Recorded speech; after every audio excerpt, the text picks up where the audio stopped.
So this is McFinn Lovere. First symptoms started in 2005, and you were diagnosed with ALS in January of 2006. Is that right? That's correct. Perfect. Okay, so tell us just a little bit. You were born in the early 50s. You moved to Hawaii when you were 18, and then you went to sort of a monastery type thing when you were 20? Well, first I was equipment manager for a rock and roll band, 1969 in Hawaii. And from there wasn't any place much to go to except into a monastery. So that's when I went into the Holy Order of Mans, trying to understand what is this world about. Okay, great. Okay, and then you were there and what did you learn while you were there, just really quickly? I learned that I'm a spiritual being having a physical experience, and that there are a zillion different religions, but there's only one spirituality, and that's, pardon me, and that's because we're all connected. So that's what I learned. I learned how to meditate. I learned how to be compassionate. I learned how to open up a halfway house for homeless people. And that's when the FBI came and arrested me when I was at the halfway house in San Francisco. And they said, you didn't show up for the draft. We need to send you back to St. Louis. That's when I was sent back to St. Louis, given 1 to 3 years in social services, joined the VISTA, worked at the Missouri State Mental Institution and at the Inner City Mental Health Clinic.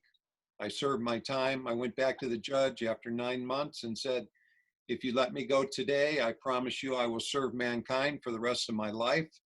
And pretty much that's what I've been up to.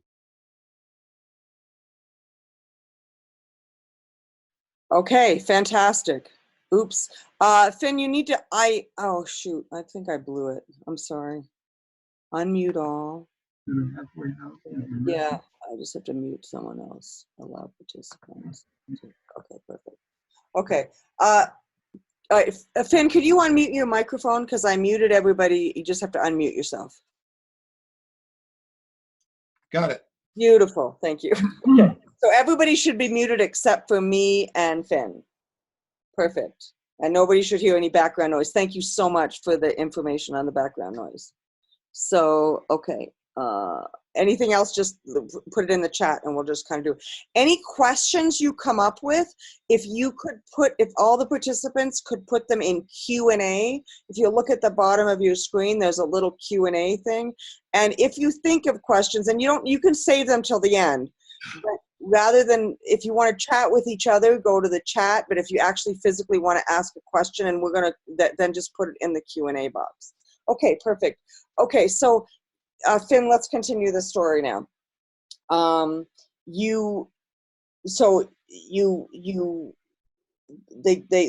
hauled you back because you were avoiding the draft, and you ended up working at the Missouri State Mental Institution. Okay. Inner City Mental Health Clinic. Perfect. And then what happened after that? After that, I moved back to Hawaii and I got married to the only person who understood what I was really up to in life. And I spent 25 years with that person. And after 25 years, we had a very, I don't know how to say divorce nicely, but a very nice divorce. We're still good friends. And so that 25 years took me into my business career and into hospice. And I retired after I got a divorce, actually. Okay, so you spent 25 years as a manager of a large medical center. That was during your marriage, is that correct?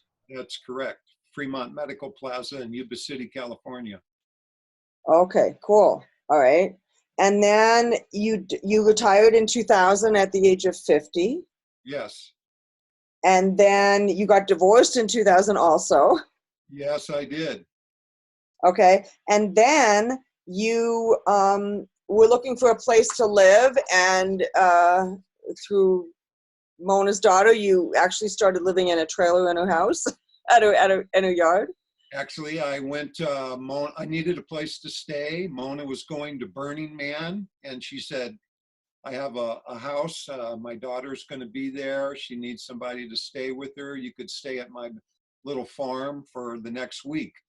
So for that week, I cleaned her house inside and out, cleaned her windows, cleaned her gutters, cleaned everything. Packed up all my suitcases, had them on the porch ready to go. She came home. She looked around.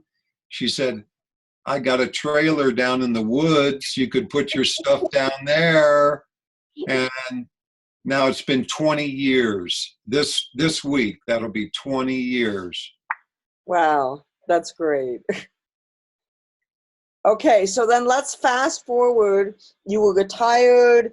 You were doing some part-time work, and then in 2004, you started researching this yurt company, and you spent like a year researching it. Finally, decided to buy the yurt, and then in 2005, I got the notice. I got the notice from them that they went bankrupt.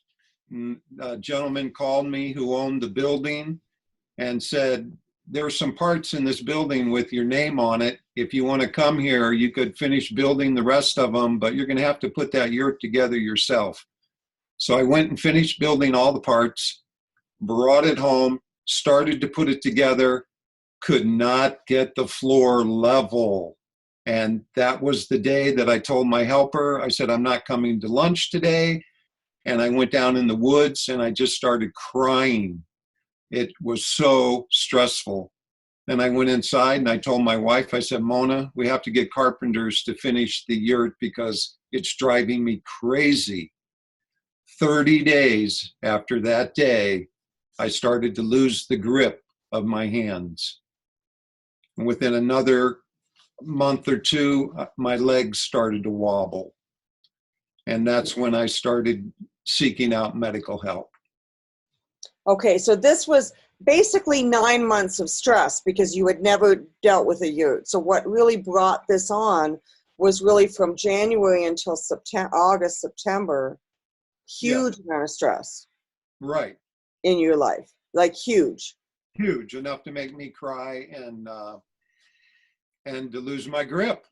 I mean, that's pretty powerful stress. If you just want to say that the stress did it.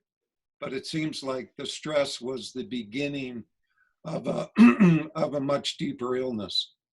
Right. So the stress was a trigger. That's right. Okay. So now, so you lose, this is in September, you lose your grip, your legs start wobbling. Tell us what's next. Next, I decide that I need to see a neurologist, but he couldn't see me until the end of December. So I said, well, I have a vacation plan and I'm going to go to Mexico. So I went to Mexico in December, and as I was walking down the street, I fell down on the sidewalk. My friends picked me up. I could walk a little bit more. All of a sudden, I could walk no more. Anytime that we went anywhere, I had to crawl up the steps to get into a restaurant. Finally, they just put me in a wheelchair and brought me back to the States.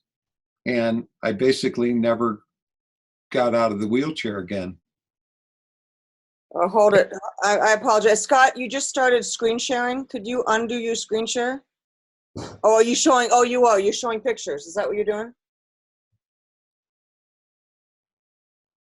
Okay, that's fine. So that'd be great. I love the idea of getting some of the pictures. So Scott's going to try to get some pictures, which is a great idea. Okay, so while he's doing that, we're going to just kind of keep talking. And there you go. Okay, good. So, okay, then you're in Mexico, you're falling down. This is December. And then what happens? When do you see the neurologist?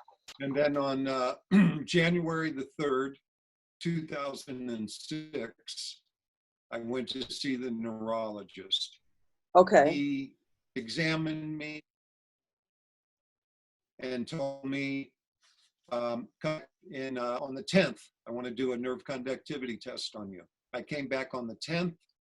he put the nerve conductivity into me and said, I'm sorry, but I haven't seen anything progress this quickly.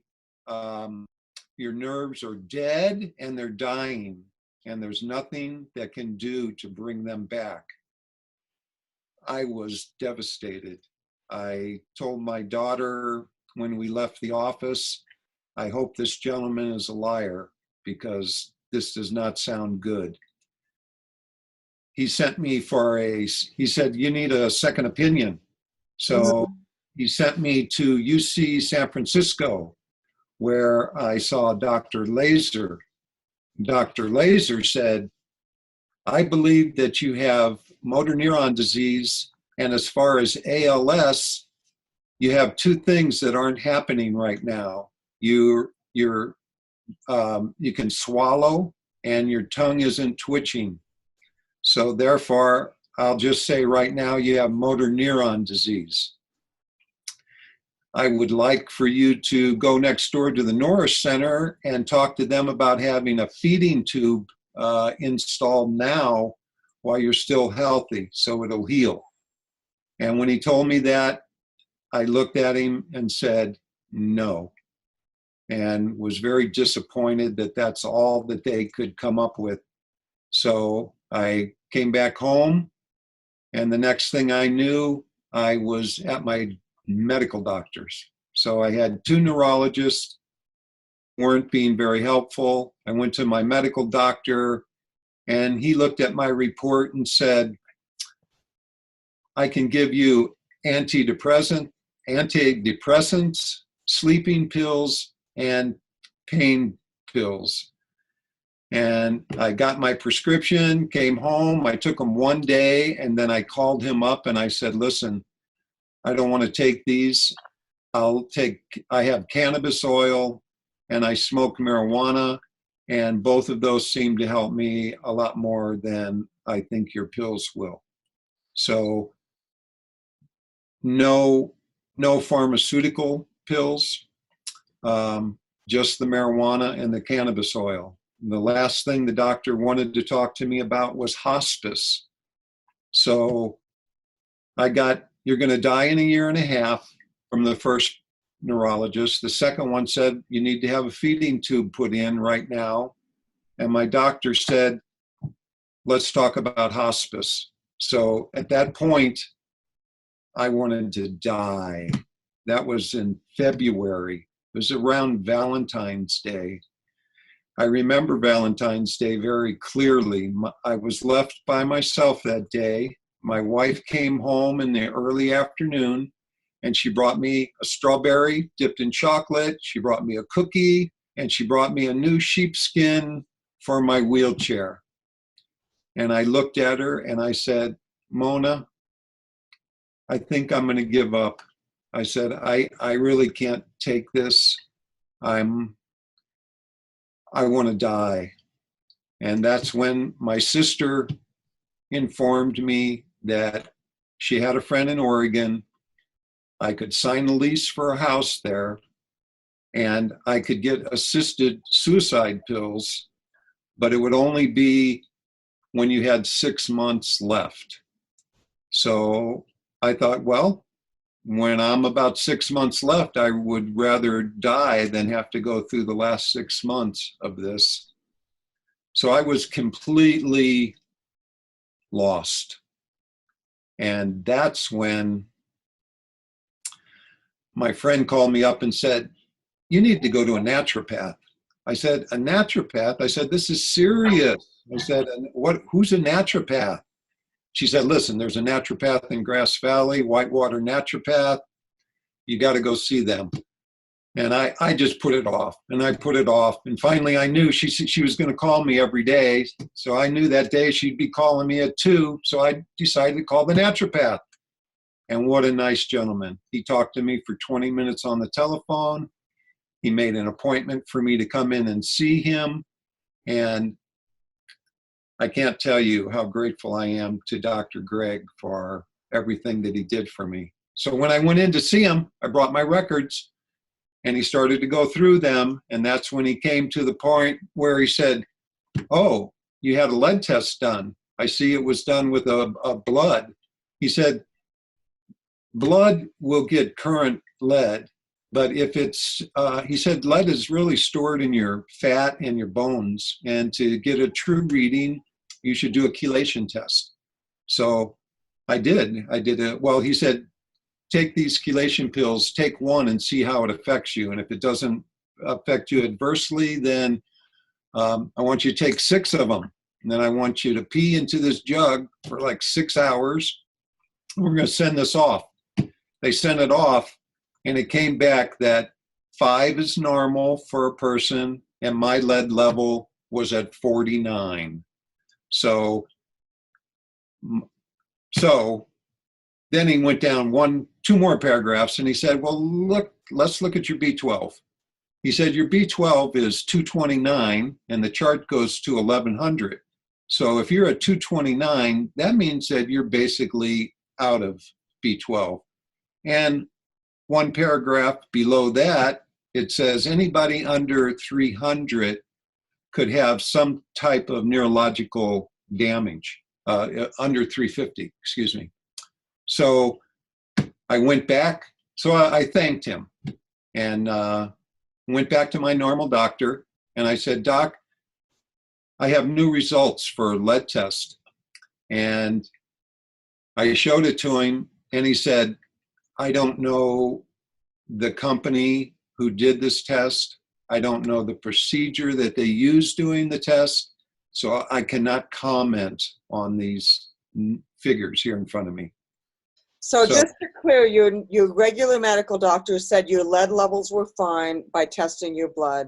Then you got your urine challenge test, and that showed a very, very high lead level, which toxic is 5, I think you said, and you had 49? Yes, 5 is normal. 5 is normal. For a person to have that amount. Okay. And a lead test is actually releasing how much lead does this chelation test release. So it releases different amounts of lead at different times. So I had 4 different chelation rounds, and my lead levels would go from 42, 49, 16, 37, and then I waited actually 5 years to take another lead test, and it was down at 15.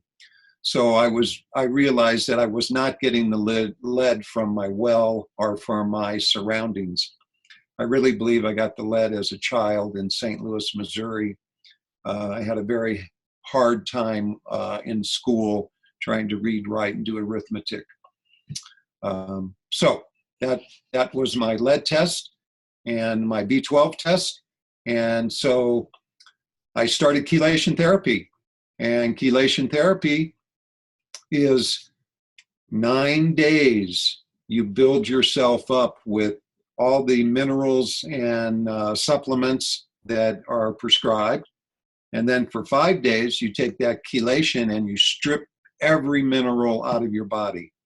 So I did it, and some people, there's 2 ways you can do chelation. It's either an IV, which they say will release the lead really quickly, or you can do the Captamir capsules, and it'll release, and you can do it at home, and it'll be a more slow release. So that's what I did. I know other people who did the IV, and they, not everybody, but some of them became very ill because it let the lead out so quickly. So I went for my chelation tests, and during that time, I went from the medical doctor to the naturopath to the physical therapy. And physical therapy is, well, I have to jump back a little bit.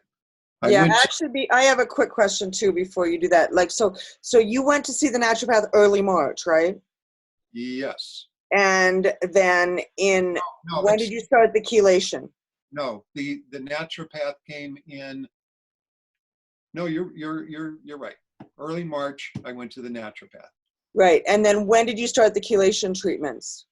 Within 2 weeks. Okay, and then the other thing I wanted to point out with our experience with ALS, just to, because we've had a lot of experience with, a lot of people have shared their experiences. In general, people with ALS from observation seem to do better with the oral chelation versus the IV. Because with ALS, it's just better to release the toxins more slowly. It seems that's just what the feedback that we've been getting from people who have done different types of chelation, that generally the oral seems to be work better. So, okay, you can continue your story now. Okay, yeah, it did work better for me. The next thing that came up, I should say, was a Filipino healer. My friends told me there's a healer in town. He's from the Philippines. And a lot of people from Grass Valley, Nevada City signed up to see this gentleman. So they wheeled me in my wheelchair. The gentleman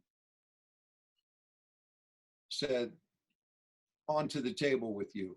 He laid me down on this table. A couple people laid me down on the table.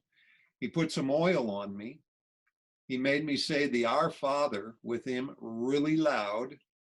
And then he screamed at me to get off the table and walk. And sure enough, I got off that table. I walked into the waiting room where all those people were sitting. I turned around, walked back in, got in my wheelchair, and never got out of the wheelchair again. So what is that about? Somebody fired my nerves, because if my nerves were dead and dying, how could I get out of that chair and do that? I told the neurologist this, and he said, I've never heard of anything like that. Well, there's a lot of things that people have never heard about. We're on a planet spinning through outer space. People think that they know what's going on here. I think people's knowledge of really what's going on in this world and our possibilities is very limited. So mysterious things happen. People are cured sometimes instantly. I'm not sure, but all I can tell you is I got up and walked. I sat back down in my chair and definitely could not move again. So very mysterious situation, but it actually happened. So after that, I was actually inspired, because I had been very disappointed in all of my medical people who were going to try to help me, and was like, McFinn, I think you're going to have to do something for yourself, because all the doctors told me, we can't help you. They got me to the point actually where I got so upset about the situation. My friends came to visit me, which they often do. And that particular day, I think there was about 4 people who came into my room, and I looked at them and I started yelling at them. I said, I don't want you ever to come back here again. I said, I am not going to put up with this illness. I am not going to take this. Just leave. And they looked at me a little strangely and backed out of the room and left. And that was the day that I said, I'm not going to take this anymore. Because before that, it was, well, 350,000 people die a day. So it's not, nobody's picking on me. This is natural. And I went along with it. Well, I went along with it until I didn't go along with it anymore. In 1972, I learned that I was a spiritual being having a physical experience. I believed those statements, but I did not live those statements. And now it was time to actually live my belief. So I wanted out of this illness. And the very next day, I had an appointment at physical therapy. And I went to physical therapy, And they got me out of the chair, got me onto this big mat, and I just started squirming. And just because I was told before, you have to do something to wake up your nerves. I had a cranial sacral treatment weekly. And that lady, she had me down on the floor. She said, I don't care if you can only just move an inch, you got to move it. And so that was my start of the determination that I'm gonna beat this. Because before it was like, okay, you have me. Dying is not really, well, it's pretty mysterious, but I spent 18 years in hospice. So I saw a lot of people pass from this world. I spent 3 years in the monastery trying to figure out what spirituality was about. And I thought I had a handle on it. So between spirituality and hospice, I was getting a pretty good look at the possibilities of what happens when you die. And I have a good feeling about dying. It's like dying is part of living. And I would like to stay here as long as I can, for sure. But I think the adventure continues after we live here, after we leave here. But there's one thing that I came to in my life, and that was, you might just go to where you're at. So where are you in your life?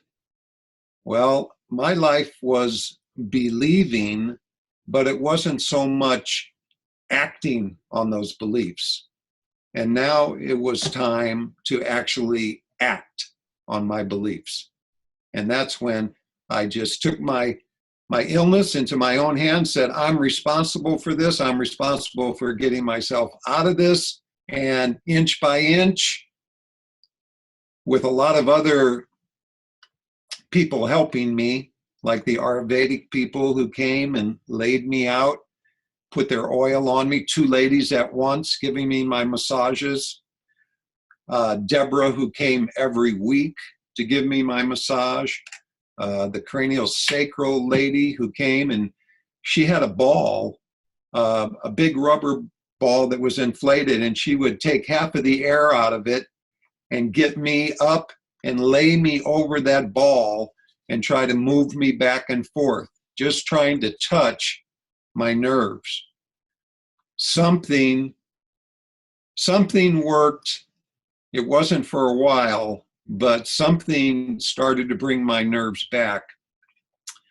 In fact, I remember it was July, I believe, when my arm started to move again. The last time my arm moved, I was in the living room talking to some people, and I said, hey, I got a really cool trick. I can make my arm move. And I would sit there and concentrate, and I could like make my arm flick a tiny bit. And it was my trick. It was like, hey, my mind, look what I can do with my mind. And so your mind, you really willed you to, like, you weren't able to move your arm. no. And suddenly you just, how did you focus on that? Okay, I couldn't move my arm. The people, when I told them that I had this trick, it was because this was the last time that my arm really ever moved. It wasn't when I got healed. This is when I was losing everything. So I guess my mind, my mind triggered a nerve that made my arm twitch. But then it stopped and it never moved again. And I was totally paralyzed and accepting it until I did not accept it. Okay, so I just want to go through timeline. You started with the naturopath in March, and at this time, you were also seeing a physical therapist and massage therapist and cranial sacral therapist every week? Yes. Okay. By the way, who paid for those therapists? I paid for, it cost me $6,000 in payments before Medicare kicked in. Oh, and then after that, Medicare paid for them? Medicare paid for, Medicare did not pay for the cranial sacral, and they did not pay for my massages. So Okay. I paid the cash for those. Home health came and moved me around. One of the biggest things that I had was the best caretaker in the world. Okay, my wife, she did her best, but I was way too much for her to handle everything. So a gentleman named Brett came. And one of the things that Brett would do to me is tie me to him. He would pick me up, tie me to him, put my feet on top of his feet, and he would walk. And he made me get out of my wheelchair 5 times a day and would do this to me. So it's like these new little skeletons that you can strap to yourself and it'll make you walk. Well, he was doing that to me constantly. And it wasn't that I really wanted to do it. I wasn't really enthusiastic a lot about doing the exercises, about him pulling me out, about people moving my arms up and down, pushing my legs back and forth. I appreciate it. But at that time, sometimes I didn't have a good attitude. It was like I was mad. And it took it actually took some spiritual remembrance to say, McFinn, you're a spiritual being having a physical experience and you're going to be out of here soon. If you have a bad attitude and you leave here with a bad attitude, I don't think that's going to be a good place for you to go. So up your attitude. If you're going to die, let's die with a good attitude. And from hospice, that's where I could gain that good attitude. It's because I know people die. I know you can have a little morphine before you die. Actually, my friend who I helped in his last days, he had ALS. And right before he died, the doctor said, we want to give you a morphine shot so you could breathe easier. He said, he wrote, scribble, no, I want to die clean. And so anyway, he died a couple hours later without any morphine. So I'm not sure of anything, actually. I don't know anything. I only know what I experience, and I know the stories that I make up for myself, like spirituality. I've made up a story. I got a really good story. But then when I was in my wheelchair and polishing the door to the exit, I have to admit that I got really scared.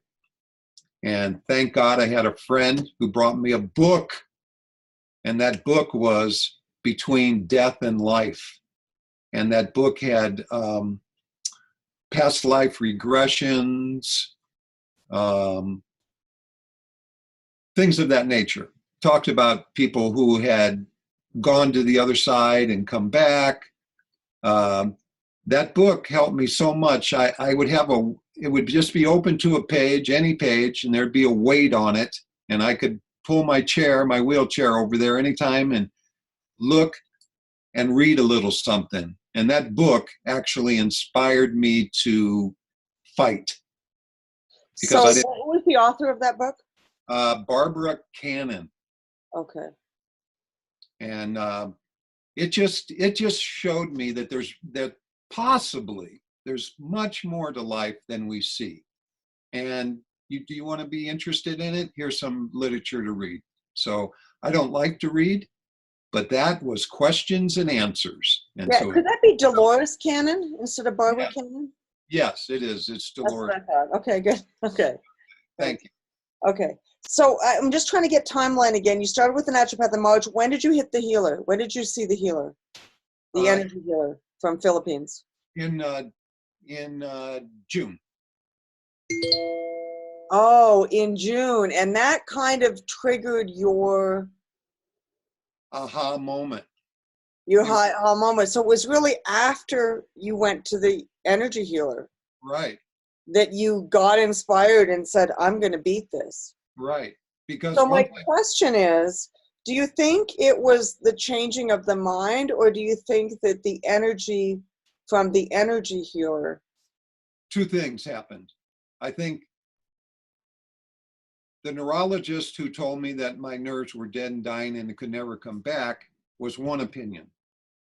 Another neurologist that I talked to said, if your nerves are dead and dying, maybe we could stop it there and we could have your nerves regrow. If you had any nerves left, you could regrow nerves. So I think that the energy healer, I'm energy. I mean, I'm not a scientist, but they tell us that we're a vibrating mass of energy.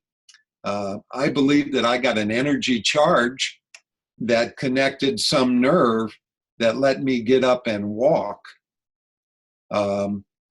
So that just told me, hey, the doctors might be wrong. There's hope for you, but there's no hope unless you give it to yourself, because nobody else gave you hope except for the naturopath. So therefore, that's when I really realized this is in my court, and nobody's gonna walk me through it. Well, they'll walk me through it, but nobody's gonna make it happen but me. You just went to mute. I can't hear you. Yeah. So your attitude adjustment was right after the energy healer also, or did the attitude adjustment come later or before? The attitude adjustment came after that, and it was, Okay. yeah, it was because that gave me a spark that said, hey, there's something going on here. Okay, so the attitude adjustment after, but right after or a few weeks after? Like, Oh, no, it must be more than a month. more than a month. Okay, and then when did you run into the life between lives, or whatever that book was? Between life and death and life. You know, I can't remember the exact month, but all I can say is that I didn't get into it right away. But one day I did open it up, and it inspired me so much that I continued with it. It was like my little comforter, because nobody else was comforting me except for my wife. I have to tell you, when you have people feed you, clothe you, put you on the toilet, wipe your bottom, you really get to know, well, let's put it this way. I did not have professional caretakers. I had people who were my friends taking care of me. That's dangerous. Two people tried to take me out of my wheelchair and lower me to the floor so I could squirm. They bent my arms in the wrong direction, and I'm like screaming, let me go, let me go. And thank God they didn't drop me, but they got me to the floor immediately. But I really realized that you could get very hurt. So my wife, she needed those caretakers. I was glad I had two. The first caretaker came, was great. It was time for him to go. Second caretaker came, he was great till it was his time to go. By the time he left, I was doing a lot better. So I have to say, my wife went out and bought a stack of washcloths, and she put warm water. She made those warm washcloths warm, and she wiped my bottom with a warm washcloth, where other people were afraid to wipe my bottom. They were like, oh, I don't want to wipe your bottom. So anyway, you learn that it's not just you who has the disease. Your whole family has ALS, because they have to deal with me, my emotions, my happiness, all of my needs. They can't really leave me. They want me to go with them. So the van, I had a van with our ramps, and they'd ramp me up into that van and take me everywhere. So I have to say, I had a community of people. There's a community center in our little town. They built a ramp just for me to be able to get in, because they had weekly meals there that we all shared a meal. And it was really hard to get me into the building. They built a ramp for McFinn. So That's amazing. That's yeah. amazing. Wow. So, okay, so you've got this. So I have another question about this. They started mid-March. We started the chelation therapy, the oral chelation therapy. You started these rounds. What was the effect before you went to the energy healer? Did the chelation work, or were you continuing to get worse? I was continuing to get worse. The chelation did not heal me. It helped because there's all, ALS, they don't know exactly what exactly it is. So there's a whole bunch of things that brought me to that diagnosis. So ask me again, where are we at? What I wanted to ask you is, okay, so the chelation, you got worse and worse and worse and worse until that, I think you said it was June 2nd or June 6th. What was the date? Yep. It was the beginning of June. It was the beginning of June that tipped the that tipped the scales. The chelation, I don't think that the chelation was the main factor. I think chelation was a main factor in my education, but as far as physically, I was a very fit person. So for me to go down to 142 pounds of mush, that was beyond. And how tall are you? I'm 5'11". Okay. And Okay, I usually so, yeah. weigh about I used to weigh 196 pounds till I became a vegan. And being a vegan, I went to 165 pounds. So what are you now? I'm 163 pounds. Okay. Okay. So, but 142 was a little too thin even for you. Yeah. Okay. All right. So you think that it was that, so I guess that's the question. The chelation wasn't working, but somehow at the beginning of June, did it suddenly start working? Well, I could not tell the difference with chelation. I couldn't tell that I was getting better or I was getting worse because I had so much lead inside of me. I mean, the first test was 47. The next test was 37. Then it went to 16. Then it went to 49. So, and the very last chelation test that I took, it had 37. And then 5 years later, it was down to 15. So I still have, 5 is normal. I still have 15. So I'm 3 times normal. I believe that the chelation was part, but it wasn't it wasn't the key. The key is mysterious. And so all I can go by is the facts about what happened and that how one day it started to release me.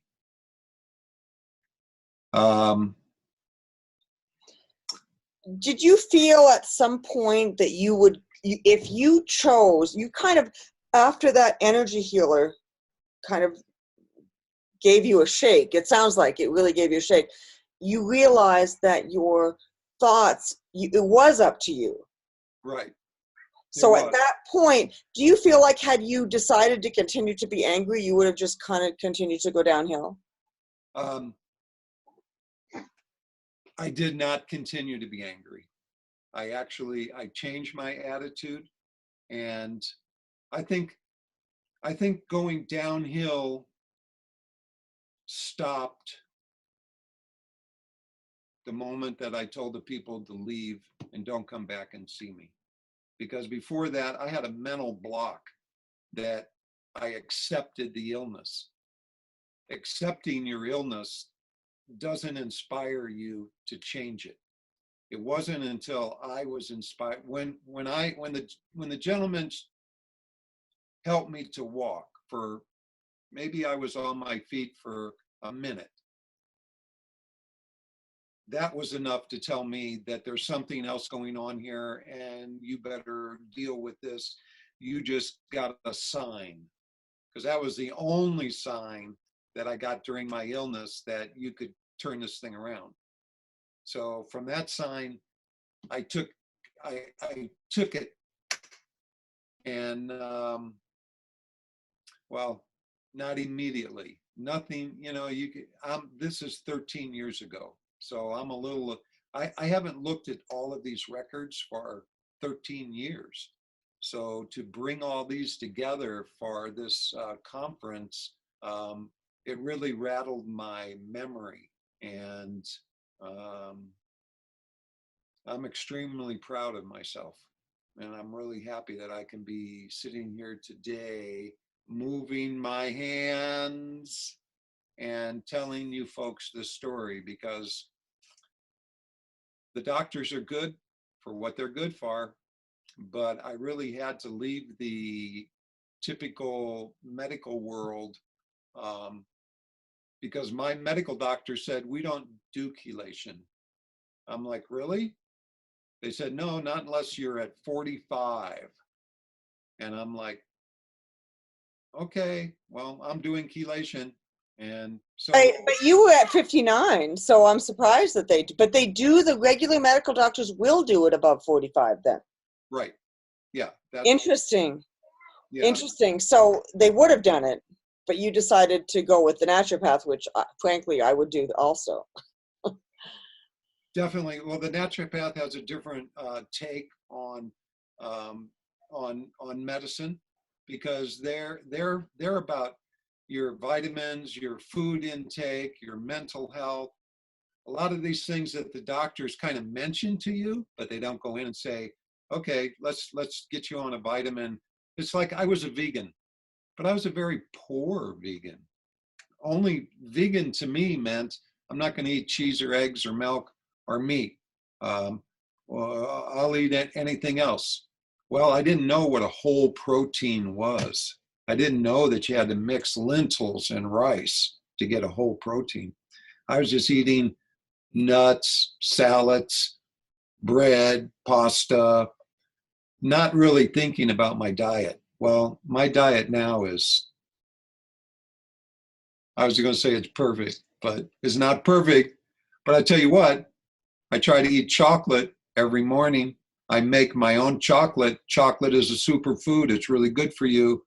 So I make my own and I eat it every morning. I don't drink coffee. I don't drink tea. No caffeine except for chocolate. So I have an excellent diet now. I am totally propelled in a physical way. My diet, my frame of thinking, everything has changed from my illness. And now I know how important my thoughts are, my food, and it's still a challenge, but I meet it every day. That's great. That's great. By the way, do you eat grains? Yes, I do. My wife just made a beautiful seed bread. No flour in the bread at all, just seeds and nuts. And I eat that with avocado on top of it for lunch. And I eat fruit salad for breakfast every morning. I eat lettuce and a salad for lunch. I'll eat steamed grains like quinoa last night, quinoa. Anyway, life is simple, but you got to figure it out. It's not really that simple. It's only simple when you think it is. Yeah. Yeah, it's interesting about your Between Death and Life book, because when I get really discouraged, I watch NDEs, which are near death experiences, and I find comfort with that. That's I what, truly do, because then it reminds you, why are you on the planet, right? and what do you want to do with your time that you have left? Exactly. So that book is the book that took me through my illness, and so I bought several copies and I give them away. It's like people need people who have done strange things, Hmm. and bring them to the crowd and say, hey, try this out.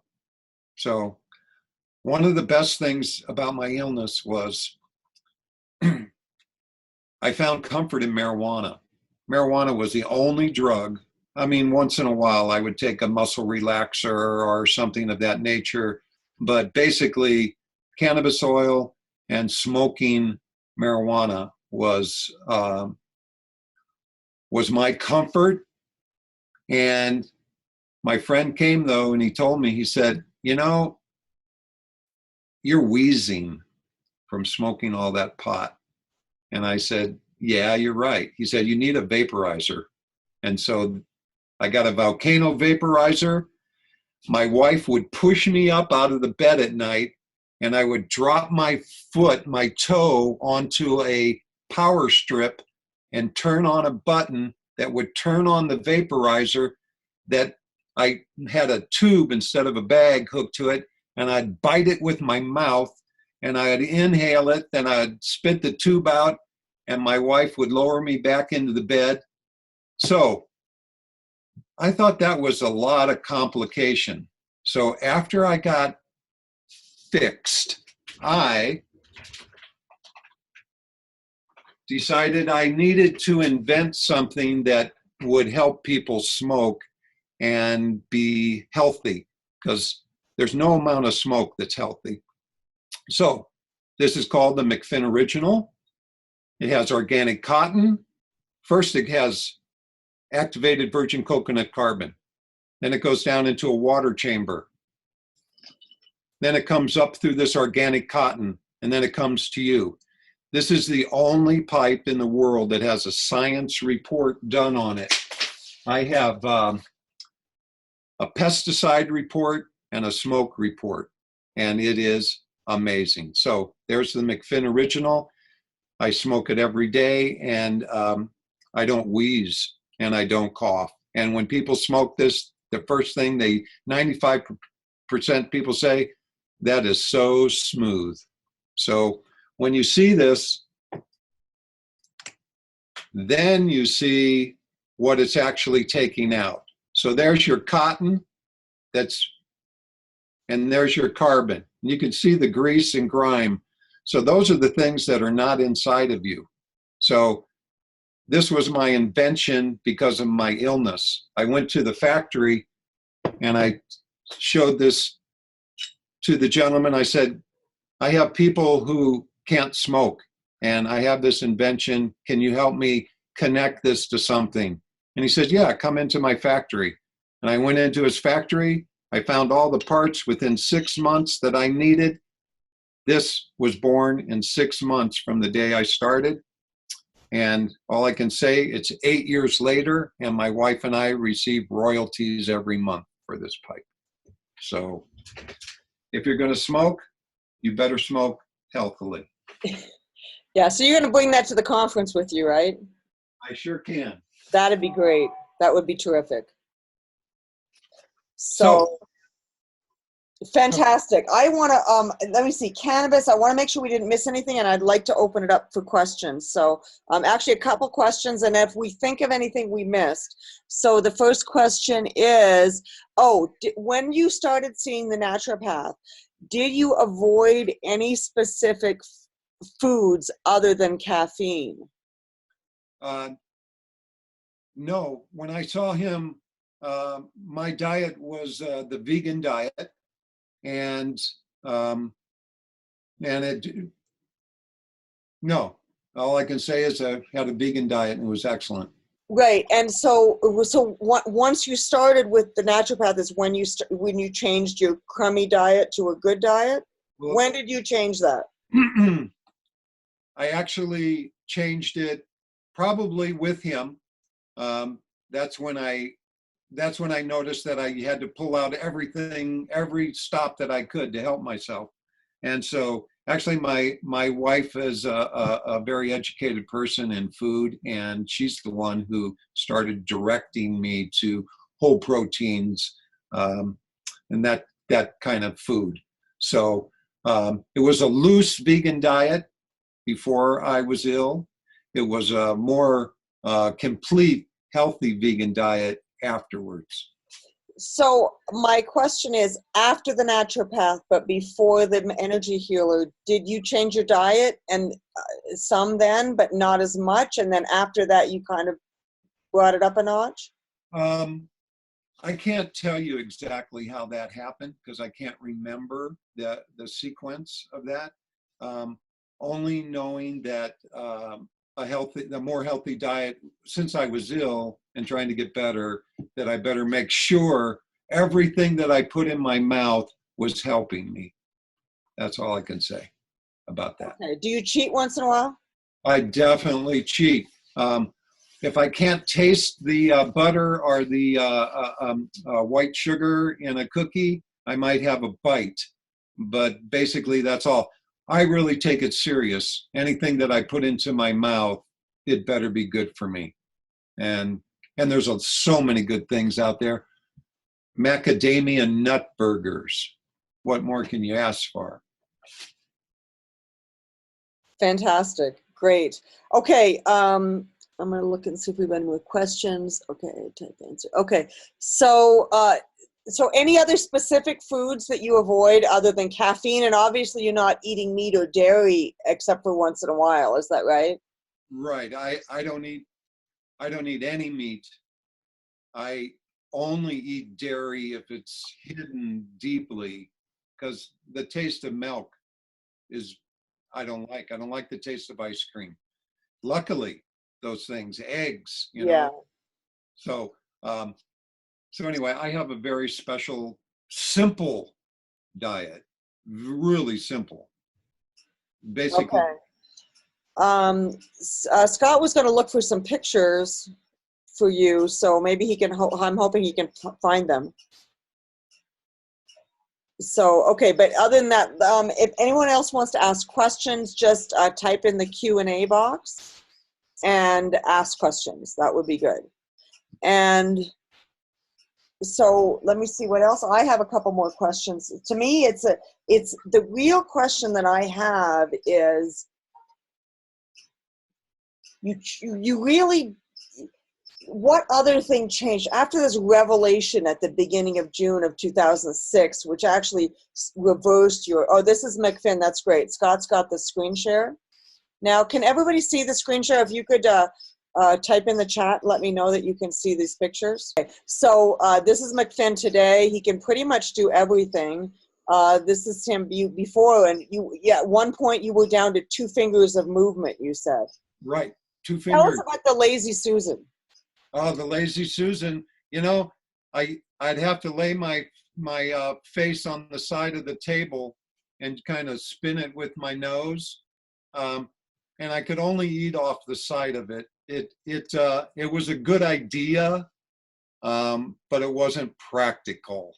I really had to rely on people to feed me, and I try anything to be independent. And the Lazy Susan I thought was a great idea. I did it a little bit, but it was a little messy. Yeah, I would imagine. So let's see, what else? So how long did it take before you felt you were improving?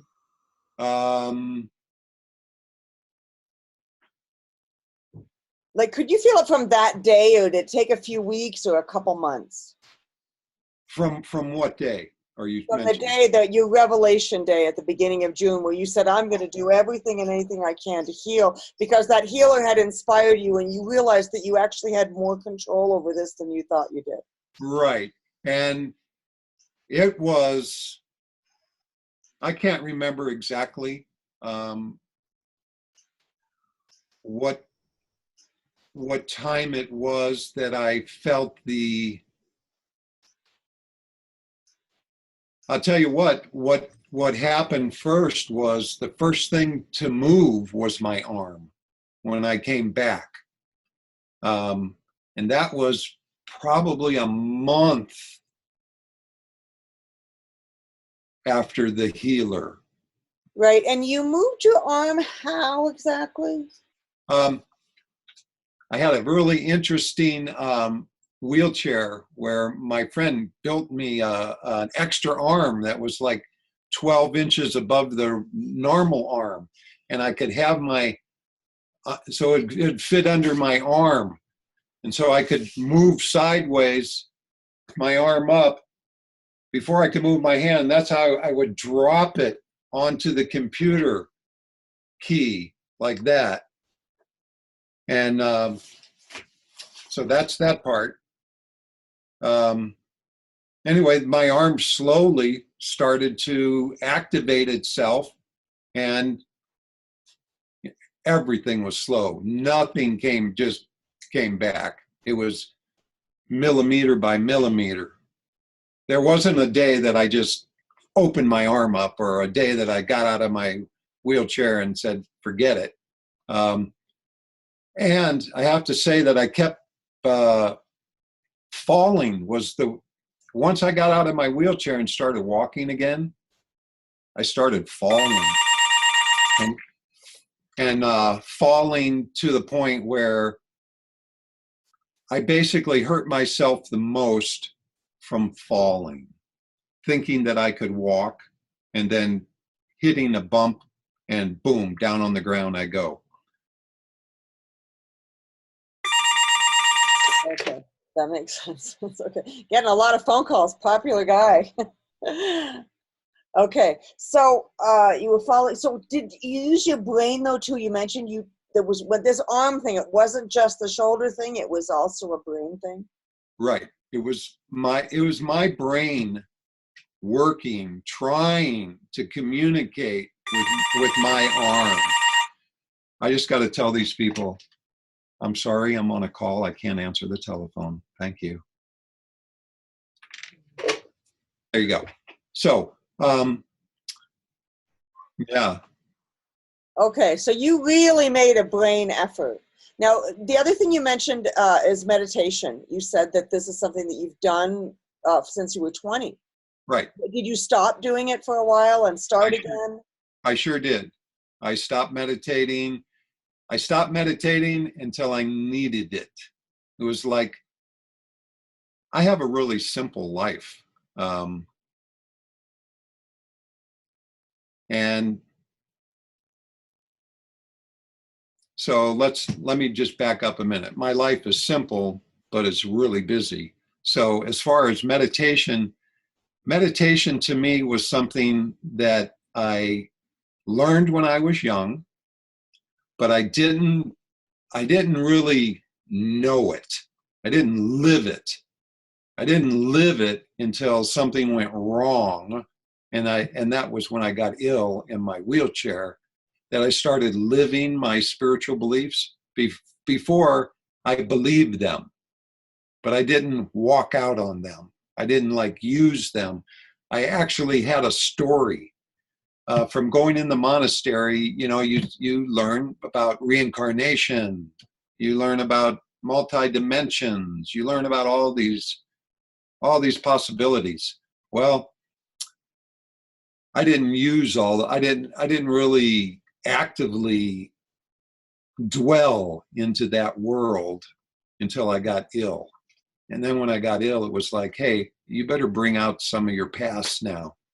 Okay, did you do it the minute you got ill, like in Mexico, before you were diagnosed, right after you were diagnosed, before the naturopath? When did you bring meditation back in your life? I brought meditation back in right after the healer healed me. That was the spark. I mean, he didn't heal me, but when he got me up to move, that was the first time that I thought that there was a chance that I could beat this. And that's when I put everything into motion. And that was stop feeling sorry for myself, start thinking positively, start doing exercises that I didn't really want. I became lazy in my wheelchair. It was like lazy. And it wasn't until I got inspired, said, maybe you could get healed. And then it was full force. I want to do this. And I did it. Okay. Now, I just wanted, you also did, so you did, how many B12 shots did you take? Like once a week were you doing it? Once a week. Right. And until your levels got to be what? Actually, I had my friend come, he gave me a B12 shot every week.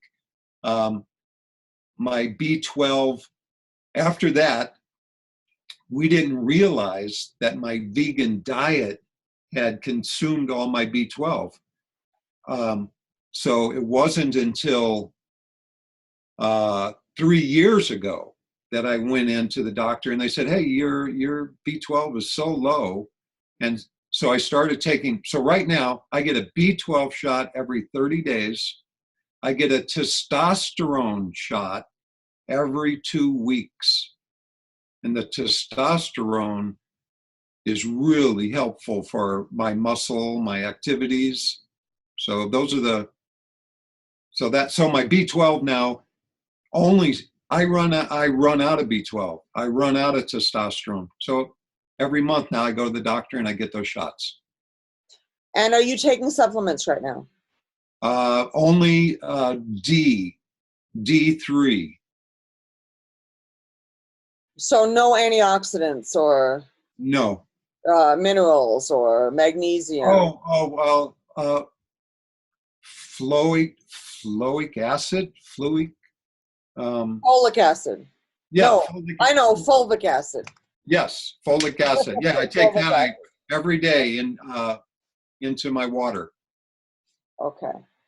Now, before the beginning of June, you started giving away your belongings, even though you were doing the B12 shots and you were doing the cannabis, and you said you were also taking a laxative also, right? Just to help you move things. Because Right. from a wheelchair, since you're not exercising, a lot of times that's an issue, right? Right. The marijuana was a great laxative.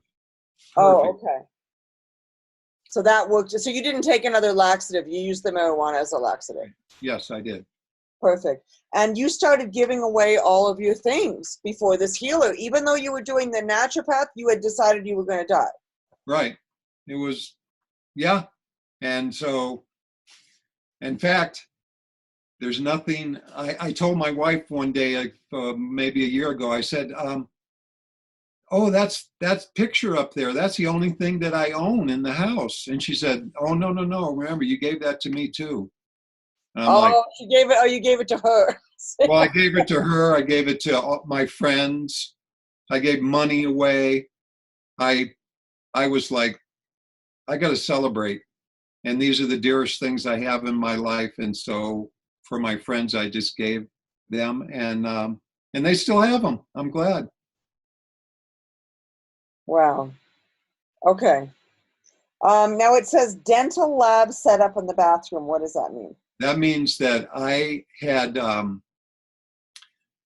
I couldn't go to the dentist. So I have a really good dentist. The dentist came with his assistant, set up a dental lab in my bathroom to make molds of my teeth to give me my new crowns and my partial. I mean, what more could I ask? Did you have silver fillings in your mouth before this happened? Before it happened, I did. But now I actually had all of my teeth removed, and I have implants now. And Okay. perfectly. So Okay, so you they did told me that. Rather than getting the metal removed, you decided to do implants. right. They Okay, told and me, that was right after you started getting better? no. This was actually just recently in the last 3 years. Oh, okay. So when did you, so the mercury was still there? Yeah, it was. It And was. it's funny, it never occurred to your naturopath that, didn't your naturopath recommend that you got them removed? Um, you know, I'm going to say I had bridges, or actually I had partials. So I'm not sure if I still had any mercury left in my mouth. We're going to ask them at the conference. I will Yeah. ask them. That's a good question because I'm sure that they have their records. What I find interesting is a lot of functional medical doctors and naturopaths, sometimes they're talking about so many other things they actually forget, or they'll mention it once and never mention it again. The potential importance of removing the one of the causes, which is mercury fillings. They're all silver fillings are 50% mercury, and people don't realize that that is contributing to the problem. And especially with you with lead, mercury plus lead, 1 + 1 is not 2. 1 + 1 is like 50, and some people say 1 + 1 is 50,000 when you're mixing both mercury and lead toxicity. So it's interesting, but it's interesting you were able to heal without it, which I think is really interesting also. Yes. So, okay, I'm going to read you a question that we have from the Q&A. Do you think that past experiences had anything to do with the thought process of death? Because you were working around death so much with hospice? And did you have to dig into your past mentally and emotionally in order to heal? So let's take the first half of that question. Do you think your experiences with death in hospice had anything to do possibly with your diagnosis or your feelings after diagnosis? Um, sure, the hospice experience made me feel like I wasn't being singled out with this illness. Actually, it's the one thing that helped me, maybe it was a detriment that I accepted the illness because I had been around so many people who had died. I thought that's a natural thing. You just, people die. And so I gave over to that until I didn't. Okay, second part. Second part is, did you have to dig into your past mentally and emotionally in order to heal? I sure did. I had a horrendous past. Because of the lead poisoning, I failed every grade in grade school. My sister was a nun, so they sent me to summer school every year. They didn't want to embarrass my family. So they sent me on. First year in high school, second report card, they took all of the students to the cafeteria and they read the report cards out in order. Out of 200 people, they called me last. It freaked me out so bad that I left the cafeteria, went upstairs in the bathroom, looked in the mirror, opened my mouth to scream, and no sound came out. And I just opened the bathroom door, looked, nobody was in the hallway, and I just left school. From then on, that's why I moved to Hawaii. I was on my way to Australia. When I was 18 years old, I went to the draft board and I said, I'm on my way to Australia. I'll send you my forwarding address. I wanted to get away from society so bad. I felt so rejected that, thank God, I left St. Louis. I moved to Hawaii. I didn't need to go to Australia because nobody knew me in Hawaii and I could start a brand new life. So I had to go back and forgive myself for treating myself so badly over my education. I, I, so anyway, I call it alchemy. You want to change your life? Go back and look at your past and try to understand it and forgive yourself for what went on. And that's part of my meditation, that I did go back. I did forgive myself. I said, people, forget about what people think about you. You're a spiritual being having a physical experience. Maybe they don't even think that, so you're pretty smart. Anyway, that's something that I really had to go back and deal with. You did that after you were diagnosed or before? No, I did it after I was diagnosed. I went through my whole life seeing where are my aches and pains, because I had plenty of time to do it. So anyway, because I knew about changing your future by going back and realizing what happened to you in the past. Because the past, to me, is a culmination of who I am this moment and going forward. And so if I have a bad viewpoint of myself in the past, it's not healthy. Right. That's a big thing. Forgiving. Did you have any? Now you said you had to forgive yourself for treating you so badly. Did you have to forgive other people also? Yeah, I had to forgive that priest who made a joke at me walking up there, making a joke of me. I had to forgive that guy. All this thing about being abused by priests and things like this. I was never sexually abused, but I was mentally abused big time. Yeah. So you attended a Catholic school or a public school? A Catholic school. Okay. Yeah, my family lived across the street. My mother was the head of the altar society. I have to tell you that there was a miracle in my family's life. So there are miracles that happen. My sister had polio. She was 5 years old. She was in an iron lung. The doctors said that she was going to die by tomorrow. Told my mother to go home. There was nothing more they could do for her. My mother went home and prayed to St. Jude. And the very next day, my sister started getting better, and the doctors were totally frustrated. They could not figure it out. So there's more to life than is obvious. And it's people who just put their blinders on and believe what they're told. I don't know how we can, we have to, anyway, life is an adventure. Okay. So this is, we have another question. When you could not finish the yurt, did this experience trigger the same emotions as failing at school? Yeah, it sure did, because I was crying about both of them. Mm-hmm. So I have a lot of failures. I mean, I don't, well, I'm just going to tell you how funny it is. I grew up and I thought, you're only a failure because they told you so. But look at your life. You're not a failure. Mm-hmm. Just because people have a big education and they know all this facts. Well, I know how to drive a tractor and I know a lot of things. So I'm pretty good. And I'm proud of myself now.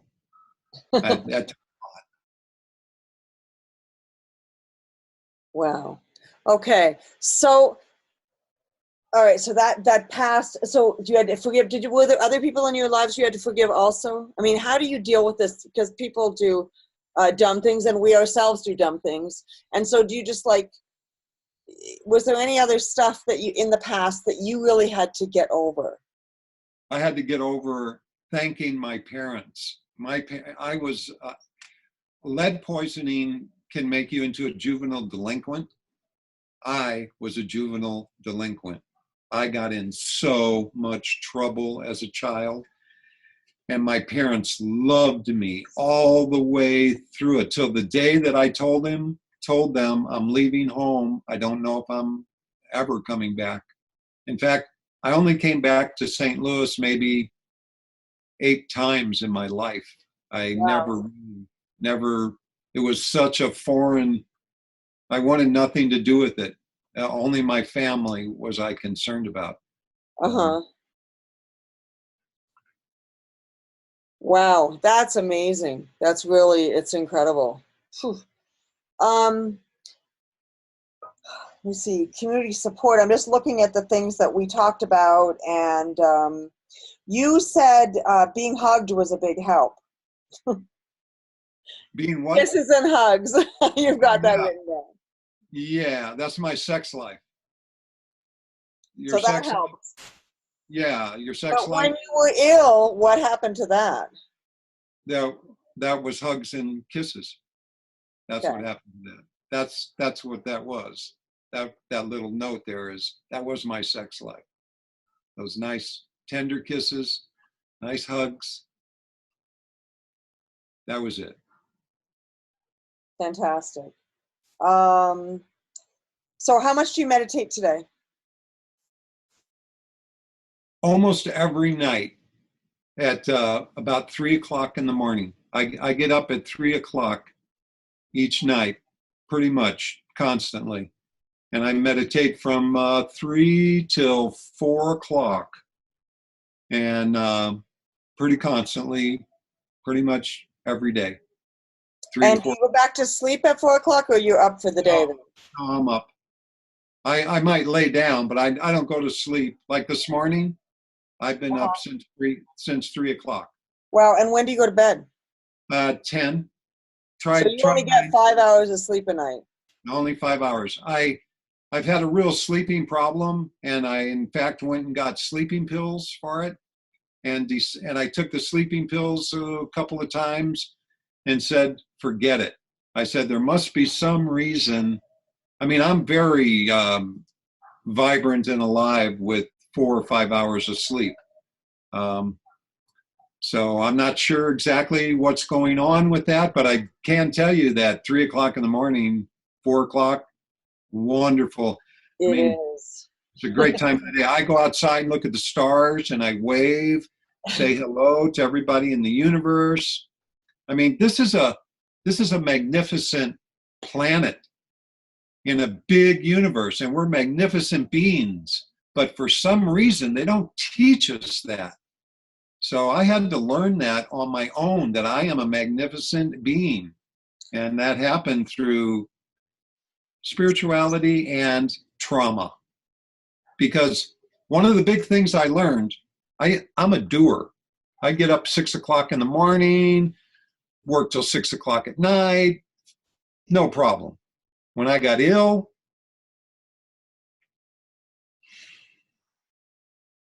I found out that being a doer is not the best thing just to be. When I got paralyzed, realized that I'm being, that beingness is valuable, that just being alive, there's value. I don't think people give value to that. They give value to what they can do. Once you can't do anything, does that mean that you aren't valuable? No. But I didn't realize that until I couldn't do anything. And that's when I found the value of just being. Like at night, when I meditate, I try to, it's so hard to empty my mind, but I try and just be, because the perfect universe is surrounding us and we're keeping it out by our education and our attitudes. Right. Everything is perfect, but we have these shells on us, covering ourselves up. So I can't figure out where all these thoughts are coming from in the middle of the night when I'm trying to meditate, and I'm just thinking, and it's like, stop. And I can only stop for a little bit, but it's the intention that you have behind your meditation. During the day, I have a lot of contemplation, because I have a beautiful park that I live in. I have beautiful places to go outside and just sit and enjoy. I'm a park maker. We have a big fire problem here. So I've taken lots of trees, lots of brush, my tractor, my chainsaws. I have a pretty nice park now. So I love to just go outside and be a tree or a Wow. bush. I like to go outside and take my shoes off and put my feet in the dirt and stand there on the big battery called planet Earth.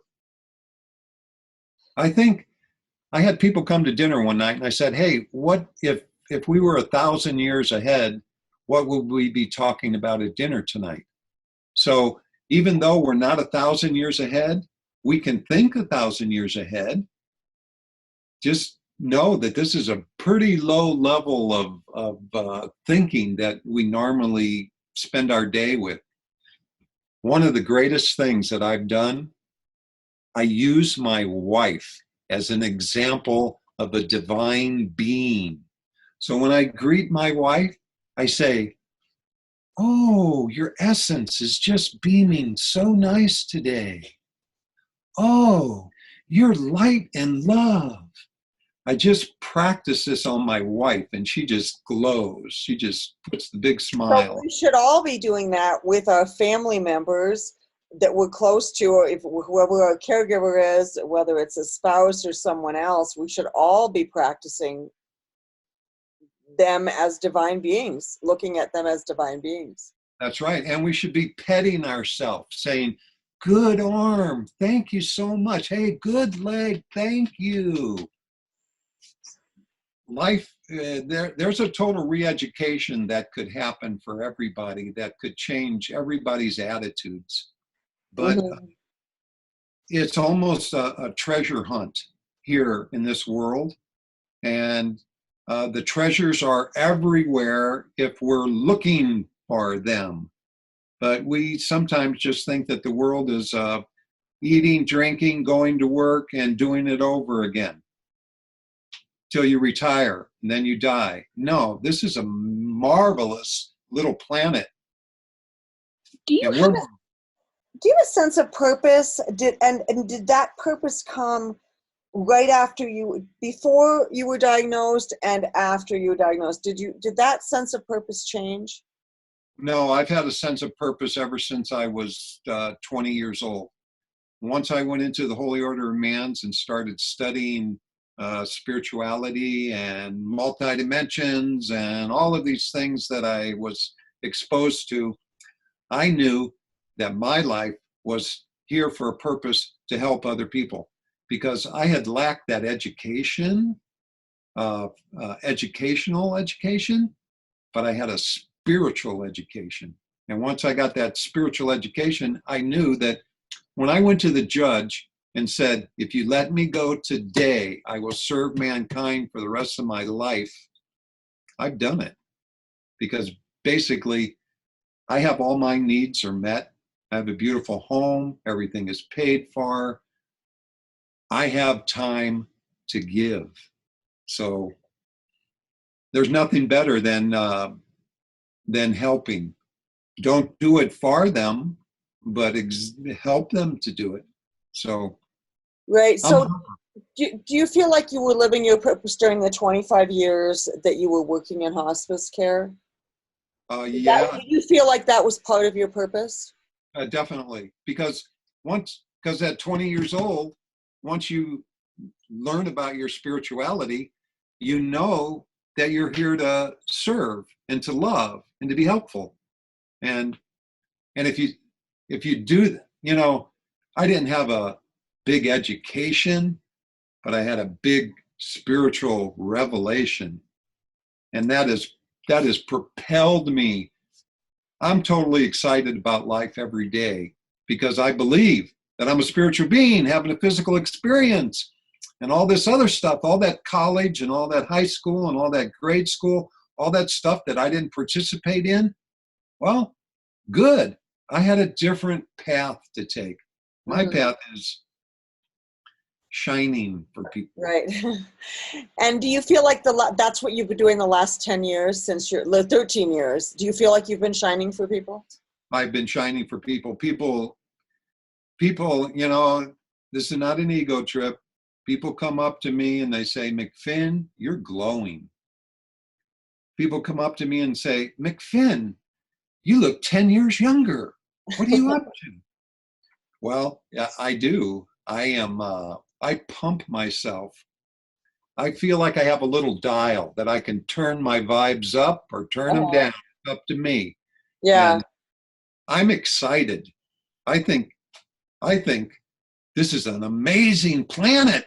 And then people have no idea what's really going on in the universe. They only know about what Channel 5 tells them on the news. Well, I can't I can't guarantee anything, but I've come up with a story that makes me feel fabulous. Like I am a spiritual being. Wow, that's amazing. Okay, so I'm actually gonna, I think we're gonna go because I think this is amazing. Actually, why don't you tell me your mantra? Ah, everybody should have a mantra. And the reason I used my mantra and the reason that I got it for myself was because all these strange thoughts come into my mind. Where did that come from? So my mantra is peace on earth. And every time that I think something negatively or I get into some situation that I'm not comfortable with, I just say peace on earth. And it breaks the moment and it gives me a choice. Am I going to go back to that or am I going to stay with peace on earth? Yeah. And I use peace on earth constantly. Wow. So you're kind of in a state of gratitude. You said you meditate between 3 and 4:30 in the morning, but you're also sort of in and out of, you said you called it contemplation, but you, in a way you can call it meditation during the day because you stop and you're grateful, or you stop and you say peace on earth, or you stop and appreciate. So you kind of throughout the day, you're having these little periods where, hey, you stop what you're doing and appreciate. I do. And the one big reason for that is this is my story. Okay. This is what I tell my wife. Honey, when I die, I'm going to go to where I'm at. So where I'm at better be a really good place. So that's why I make every day amazing, because I have to see it that way. If I don't, because if I really believe that I'm going to go see, I think that we're all vibrational frequencies and that there's not a judge that's going to judge that you were bad or good. There's a frequency that you're going to vibrate to when you leave this world. And that's Right. where you're going to go. So I want my vibe to be extremely comforting. Okay. Now, there was something else before we take up. There were a couple things. You were a yes person. You said because of last concerts. Now, this is an issue with ALS. One of the typical traits of ALS is one of them is an inability to say no. They don't want to make whatever, for whatever reason. And did you have that inability to say no before? I sure did. And my dad pointed it out to me. He came to visit me one time and we were driving home one night and he says, you know, you're a yes person to everybody. Why do you do that? And I had to think a little bit about it. And you know why I'm a yes person is because subconsciously I was a nobody in the educational world. And that affected me big time. So I So now said you can say no. yes to everybody because saying no didn't sound right. It was easy. Yeah, I'll do that for you. Oh, yeah, I can do that. Oh, yeah, I can do that. And that's because I couldn't do a lot of things. So, anyway, the day that I became a non yes person was with my wife. One day, my wife asked me something, and I said, no, honey, I don't think that I want to do that. And she said, something's changed. I said, yeah, it has, honey. I said, I think you love me and I love you. And I've been saying yes to you all these years because I wanted to do what you wanted to do and I wanted to get to know you. And I think I know you now and I think you love me and I Yeah. don't have to say yes to you anymore. So if you want to go on vacation, fine, you go, take your girlfriends and have a great time. And was that in after June or before? Like, when did that happen? That day? that you just learned how to say no to your wife? Do you remember when that was? That happened. That happened recently. I'd say about 5 years ago. That happened. Wow. So you healed your symptoms. You said you had 2 healings, one physical and one spiritual. So you're actually still healing, but you actually healed your symptoms before you learned how to say no. Oh yeah. Interesting. But you figured that out, which is really cool. Okay. Anything you want to add before we get off here? Well, something that I mentioned a little while ago, and that was that your whole family has your illness. So people have to realize that caretakers are super important. And if it's just your wife, I think that's, here's an example. So I'm laying in bed and I have to pee, and I really got to pee, and nobody's around. And so I start screaming for somebody, and my wife comes around. She's got a towel wrapped around her head, and she says, "Can't I even take a shower?" I said, "No." I said, "I'm not going to pee in this bed." So that happened a few times with me where I didn't want to have a catheter or anything uncomfortable. People leaving me alone, thinking that I'm asleep.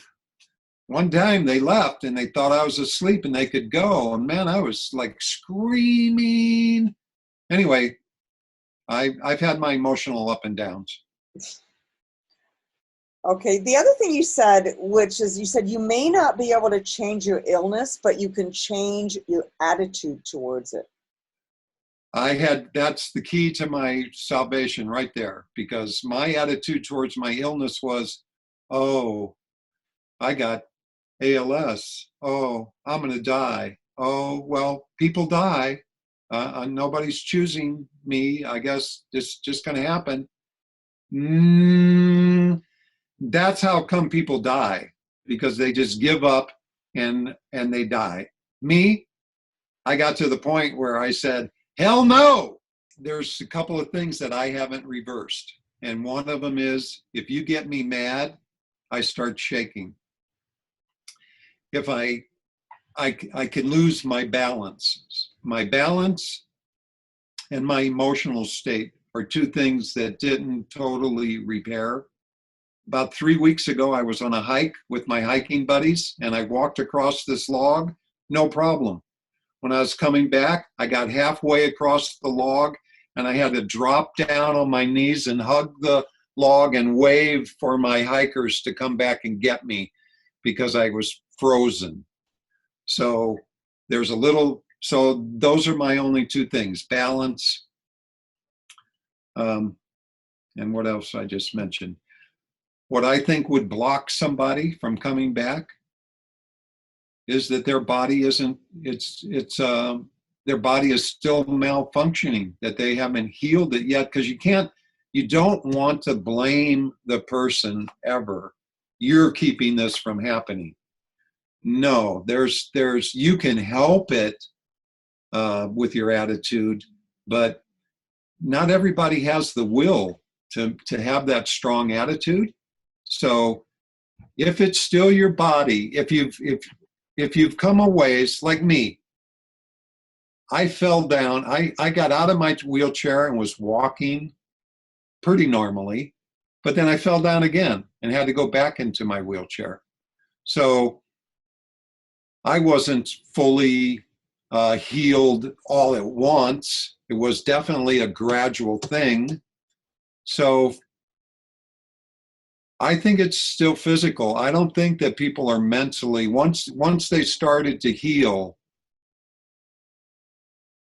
I hope that they have a really good attitude, but I don't think, okay, just for me, my insight is that they still have a physical problem, because if your nerves start to grow back from this, maybe not all of they don't grow back all the way. And so you're going to have to be thankful that they grew back this far and you have what you have. I mean, I believe anything's possible, because people have been literally going down here or stable for like 8 years, and then suddenly they get better. Or they'll get better and they'll get stuck and then they get better again. So to me, I think anything's possible. I think we all have different issues. I think I have my share of issues. I've got some dementia issues. I have some anger issues. You know, we all have issues. Like every human being on the planet has issues. Everybody. So I just think we have different issues. Right. different things to heal, but I believe anything's possible. So whether it's a blockage for something physical or a blockage, an emotional block that somehow, whatever, who knows? I have no idea. I'm just speculating. I think there's some issues with me that why my dementia is not completely healed as well. I've healed it up to a point, and then I kind of got stuck. So it's really interesting. I find it interesting, but I wanted a little speculation. So thank you so much for that. Anything else? I think we're done. It's been like 2 hours. I think we should. I think we should stop. We're at my limit, but we look forward to seeing you at the conference. I think that's the most important thing. We absolutely look forward to seeing you at the conference, and that's in October 18th to 20th of 2019. And I'm just excited to meet you in person because we've never met before. All right. Well, we'll be meeting on the 17th. Right. The 17th. That's right. We're meeting the day before. Absolutely. So we're going to meet the 17th. Yes. Okay. Well, I'm very proud that I could heal myself to the point, you know, when I say that I healed myself, I want to say I opened myself to healing. Mm-hmm. There's another power out there besides us that wants to come into us, and we need to accept it. I'm not a religious person, but I'm definitely a spiritual person, and there's all kinds of possibilities. So open up your mind and your heart, and ask and pray. I didn't mention this, but I had a huge prayer group praying for me the day that I got my spinal tap. And when I was changing my clothes into my gown, I felt all those prayers coming down on me. I felt I'm healed. I mean, this big emotion came over me. My Aunt Billy has a prayer group, and she put my name out to all of these people. And I'm telling you, pray, folks, pray for people. It works. Pray for yourself. This spinal tap was what year? 2006. Okay, so this was the spinal tap during the diagnosis. Yes, sure And was. you could feel the prayers. That's really cool. I could feel them. It was amazing. Wow, neat. So people, keep those prayers coming for all your friends. Okay, thank you so much for coming. Really appreciate it. Fantastic. All right. Thank you. All right, bye-bye. Bye-bye.